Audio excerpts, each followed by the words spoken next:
Tata cara memandikan.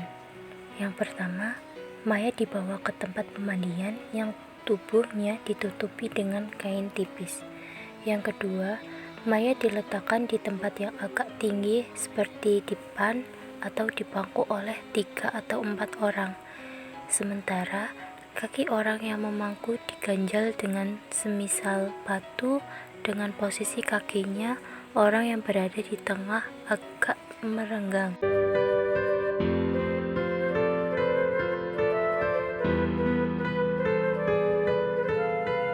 Perut mayat diurut menggunakan tangan kiri orang yang memangku secara pelan-pelan dan berulang-ulang agar kotoran yang ada di dalam perut dapat keluar.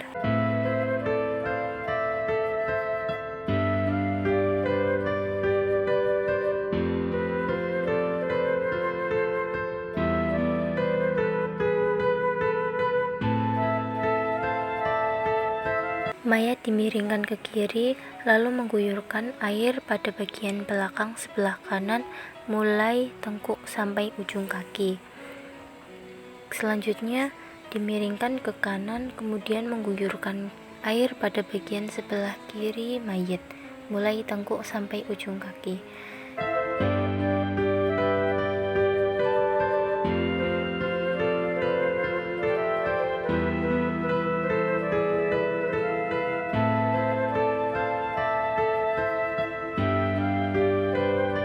Mengambil kain lain yang dibasahi untuk membersihkan gigi dan lubang hidung dengan jari telunjuk tangan kiri serta membersihkan kotoran yang ada pada kuku, telinga, dan mata.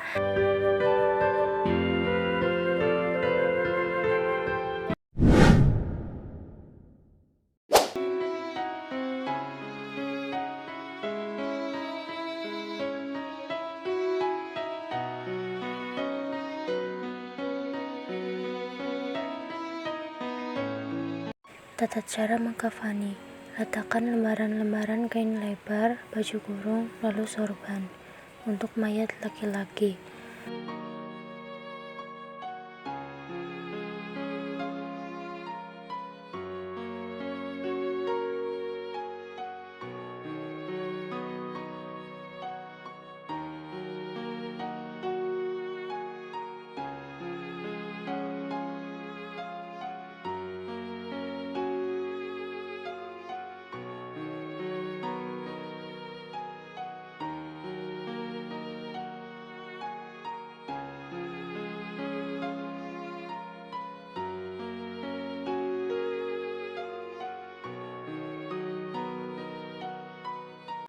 yang kedua, letakkan mayat yang telah selesai dimandikan dan ditaburi wewangian di atas kain kafan dengan posisi terlentang dan posisi tangan disedekapkan.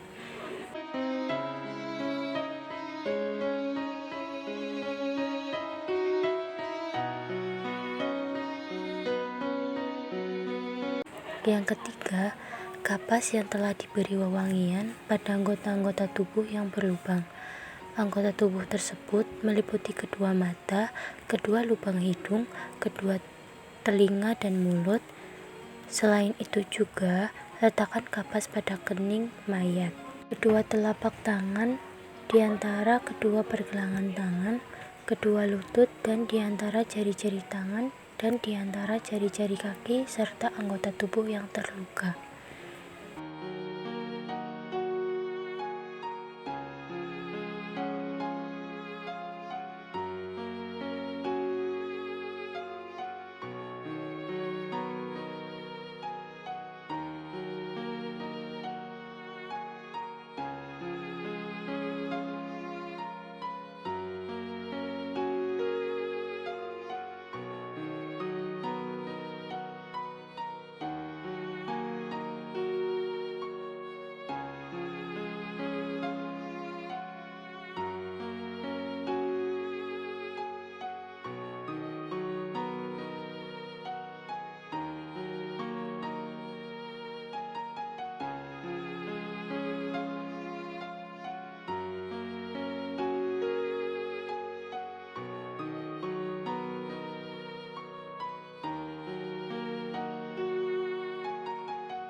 Kemudian, kain kafan dilipatkan dengan urutan pertama, melipat kain sisi kiri menuju ke kanan, kemudian melipatkan kain sisi kanan menuju ke kiri.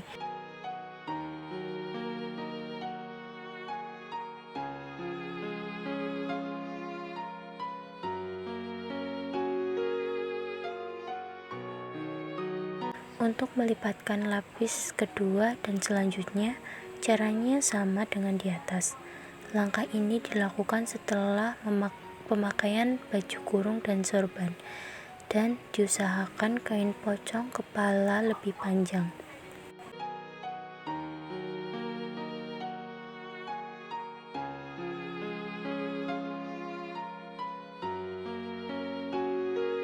Setelah semua kain kafan telah dilipatkan, kemudian ujung masing-masing kain kafan yang ada di kepala dan kaki itu disatukan serta ditarik agar rapat.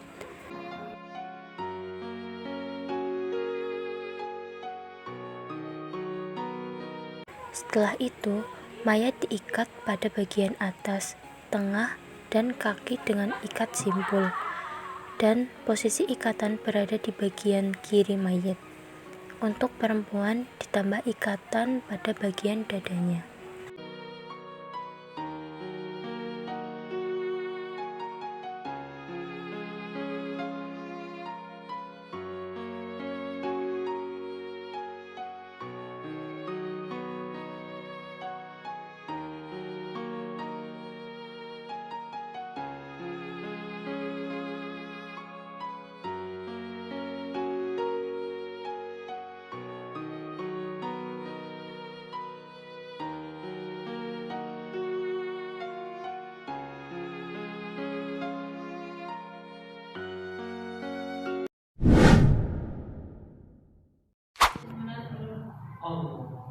Berikut adalah tata cara melakukan sholat jenazah.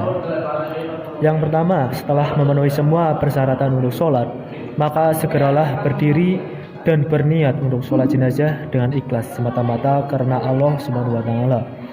Contoh lafaz niat sholat jenazah bagi laki-laki adalah sebagai berikut: usolli ala hadal mayyiti arba'a takbiratin fardul kifayah ma'muman lillahi ta'ala. Dan bagi jenazah perempuan yaitu usolli ala hadhil mayyitati arba'a takbiratin fardul kifayah ma'muman lillahi ta'ala. Setelah itu bertakbir dengan membaca Allahu Akbar. Setelah takbir pertama, lalu membaca surat Al-Fatihah yang kemudian disusul dengan takbir kedua. Setelah takbir kedua, lalu membaca sholawat atas Nabi Muhammad SAW seperti berikut: Allahumma sholli ala Sayyidina Muhammad wa ala ali Sayyidina Muhammad kama shallaita ala Sayyidina Ibrahim wa ala ali Sayyidina Ibrahim wa barik ala Sayyidina Muhammad wa ala ali Sayyidina Muhammad kama barakta ala Sayyidina Ibrahim wa ala ali Sayyidina Ibrahim fil alamina innaka Hamidum Majid. Setelah itu takbir yang ketiga dan membaca doa. Doanya seperti berikut: Allahumma firlahu warhamhu wa'afihi wa'fu anhu. Dan bagi jenazah perempuan, Allahumma firlaha warhamha wa'afihi wa'fu anha. Setelah itu takbir yang keempat dan membaca doa lagi. Lafaznya adalah sebagai berikut: Allahumma la tahrimna ajruhu wa la taftinna ba'dahu waghfir lana wa lahu. Dan bagi mayit perempuan sebagai berikut: Allahumma la tahrimna ajraha wa la taftinna ba'daha waghfir lana wa laha. Setelah itu mengucapkan salam 2 kali sambil menoleh ke kanan dan ke kiri. Setelah sholat jenazah paripurno, maka bisa dilanjutkan dengan tahlil singkat dan dilanjutkan dengan doa.